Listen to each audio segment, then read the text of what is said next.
খেলা খুব সুন্দরভাবে উপভোগ করছি।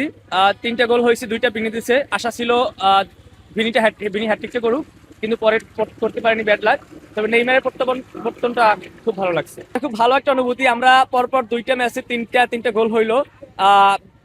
আর্জেন্টিনাকে দুইবার আমরা থ্রি পিস দিলাম, যেহেতু থ্রি পিস করে দুইবার থ্রি পিস দিলাম।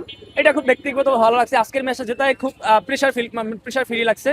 ব্যক্তিগতভাবে ভাই ব্রাদার আত্মীয় স্বজন যারা আর্জেন্টিনার সাপোর্টার আছে, খুব চাপের মধ্যে ছিলেন এতদিন। তো আজকে চাপটা একদম মনে করেন মুক্ত হয়ে গেল, রিল্যাক্স লাগছে। নেইমার নেমেছে, এতদিন পর প্রত্যাবর্তন হলো, খুব ফ্রেশ লাগছে আজকে। আচ্ছা, ব্রাজিলের বিগত ম্যাচগুলোর সাথে এই ম্যাচগুলো কি মিলাতে পারছেন? ব্রাজিলের বিগত ম্যাচ, প্রথম যে ম্যাচটা ছিল মরক্কোর সাথে, সেটা খেলাটা একটা ছন্দপতন ছিল না, ধ্বজভঙ্গের মতো ছিল খেলাটা। মানে দেখে মনে হয়েছিল যে ব্রাজিল এবছর কোয়ালিফাই করতে পারে, মানে রাউন্ড অফ 32-তে যেতে পারে কিনা সন্দেহ।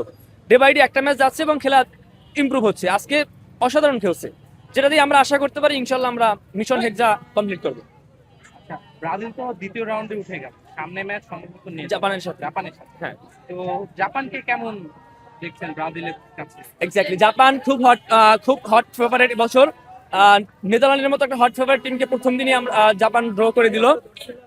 জাপানের প্লেয়ারগুলো খুব ফাস্ট খেলে। জাপানের সাথে খেলাটা একটু কঠিন হবে ব্রাজিলের, তবে আশা করি নেইমার ওদিনকে ফুল টাইম খেলবে, আমরা জিতবো ইনশাল্লাহ।